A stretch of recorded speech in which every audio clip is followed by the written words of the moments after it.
You are enjoying your focused, leading edge perspective. Good word, focused. You said, I want to go forth into this leading edge perspective where the variety will help me conclude naturally personal preference. Can't help that, can you?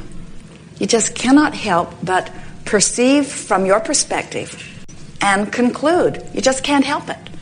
Everything in the universe is oriented toward this vantage point where you stand.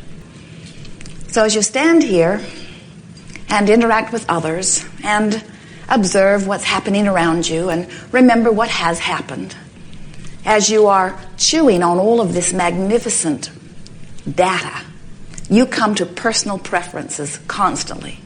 And every time you do, whether you speak about it, whether you think about it, whether you are consciously aware of it, or whether it is just a preference that is born within you that you don't spend much time using, every preference is understood by Source, heard clearly, and responded to fully. So when you ask, no matter how loudly, no matter how softly, no matter how verbally, no matter how silently, when you ask, it is always given every single time. Step 1, step 2. You ask, it is given. This gathering is about the part that really is the reason that we are having this gathering. The third part is about you finding a way to be aware of what your vibrational countenance is so that you can deliberately match up with the vibration of your desire. Now that sounds very simple. You see, when you ask, it is always given. But in order for you to receive it fully, for it to manifest in some way that is known by you, in order for you to live it, you must be a vibrational match to what you're asking for, which sounds simple, and yet many of you don't do it. In other words, let's say that you're sick, you don't know how you got there, and it doesn't matter. And out of that contrasting experience, you know really clearly, more clearly than ever before, that you want wellness. So what is emanating from you in this very powerful, very wonderful, contrasting experience is a clearer, louder than ever desire for wellness. But if you are talking to your friends about how sick you are, you're not a match to the wellness you're asking for. If you're trying to figure out why you got sick, if you're explaining how long you've been sick, if you're getting together with others who are sick and trying to justify your sickness along with theirs by trying to point out the cause of the sickness or finding some blame for the sickness, in every moment that you are even focused upon the fact that you are sick, you are not a vibrational match to being well. Now that's the tricky part, isn't it? How can I be in the middle of not enough money and be a match to money? How can I be in the middle of a relationship that is painful or not satisfying and change that relationship to something more meaningful or find another one that is? And we say, you can't. It's just that simple. You cannot focus upon one thing and let another thing in any more than you can set your radio dial for 98.6 and receive what's being transmitted from 101 FM. You got to match up those signals. So you have this wonderful mechanism within you called your emotions or emotional guidance system that helps you know if you're matching up. Better said, it helps you know what you're matching up to. If you don't feel good, in other words, if you're feeling anger or blame or fear or guilt or any of those emotions that you would call negative emotions, what you're matching up to isn't what you want. If you're feeling joy and appreciation, love, enthusiasm, passion, any of those emotions that feel good, in that moment of that feeling, you are lining up with who you are and what you want. Your emotions really give you two significant readings. The direction of your attention, in other words, wanted or unwanted, which is noted by whether it feels good or whether it feels bad. And the degree of your emotion lets you know the power of the energy that you are summoning or the power of your desire.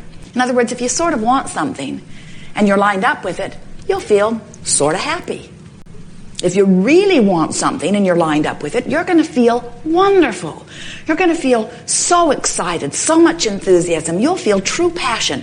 When you're lined up with something you really, really want, it feels really, really good. And on the other end of that stick, if you are focused upon the absence of something you really, really want, you're going to feel really, really bad. That's why when someone you adore hurts your feelings, it really, really hurts. Because you really, really, really want something really, really different than what you're really, really getting. But the tricky thing is, you keep thinking they should behave differently so that you could feel better. It's easy to say, I would feel better if that condition would change. And we don't disagree with you. We know that it does feel good to look at good conditions. It feels good to look at what you want. We also know that when you look at what you don't want, you cannot attract what you do want. Just like when you look at what you do want, you cannot attract what you don't want. So the key to deliberate creating is really your focus. It's really about turning your attention toward that which you are wanting. The key to deliberate creation is knowing that you are focusing mechanisms and that whatever you are giving your attention to, here it is. Whatever you are giving your attention to, here it is. Whatever you are giving your attention to, you ready? Is activated in your vibration. Whatever you are giving your attention to is activated in your vibration. That's the most important thing that you will ever hear from us or anyone else. It's activated in your vibration. And when you activate something in your vibration, you can't line up with something else. So you have to ask yourself, am I activating my vibration around sickness or am I activating it around wellness? Am I activating it around not enough money or am I activating it around enough money? And we say, whatever it is that you are most often giving your attention to is what you are activating now, and the more often you activate it, then the more dominant it becomes in your vibration, until the path of least resistance is known. Now this is really important. We haven't talked about this path of least resistance in this way, and as you listen to it here today, you're going to have entirely new insight about it, because law of attraction says that which is likened to itself is drawn. Now think about that. That says, if I have often activated a thought about a declining physical body, and I've done it so often because I watch television, they show me those commercials, I'm interacting with someone I love who is declining, and so I'm aware of it. I've joined the groups that are getting together to try to push against that and eliminate it from the planet. In other words, I am activating within my vibration those things that do not feel so good. And as I activate it now and now and now and now and now and now and now, as I see the commercial, as I talk to my friend, as I call my mother, as I talk to different people, as I activate it now and now and now, before I know it, without even knowing it, law of attraction has brought more thoughts like that to me until that thought that just was a flimsy little thought that I activated here and there has become a dominant vibration within me. And when something becomes the dominant vibration within you, then it becomes your reality. So what we're wanting you to begin to understand is, first of all, you have plenty of leeway, and it doesn't matter what's activated now because you can activate something of your choosing later. But the thing that we really want you to hear is whatever your vibrational proclivity is, that's where law of attraction is taking you, which means that is your path of least resistance. So we have to say to you, for some people, in fact a whole lot of people, especially in this continent where you are watching the television in the way you are, for a whole lot of people, physical decline is the dominant vibration within you. It's what you expect. It's not what we expect for you. It's not the way it is supposed to be. It is not the way it has to be. It is not the way it always is. It's just the way most people have let it become in their vibration, because they have not deliberately fostered and activated on purpose other thoughts. Now, the reason that we're talking to you about this path of least resistance is because you all are beginning to understand the power of law of attraction in your environment. Law of attraction says that which is likened to itself is drawn. So if you lived in a household where somebody really believed something and they talked about it often, and every time they talked about it, you talked about it too, until you sort of by osmosis or by attention to the subject got that thing activated within you, then you start living the same manifestations that they did, and all of you get together and say, yep, this is just the way we knew it was. And we say, it's not the way it is, it's not the way it must be, it is the way you are oriented in your vibration, and so law of attraction is giving it to you, but it is not the truth that has to be. It is just the truth that you are creating. Sometimes we start by saying, which would you choose, what feels good or what feels bad? And you say, oh, we would choose what feels good. And we say, well, would you choose something that is true or something that is untrue? And you say, well, we've learned that we would choose that which is true. That seems like a better choice. And then we say, but do you choose what feels good or what is true? And many of you, because you've been listening to us for a while, say, oh, Abraham, we choose what feels good. We choose what feels good. And we say, we hear your words, but we read your vibration. And we have noticed that oftentimes you choose what you believe is the truth. In other words, you are historical maniacs.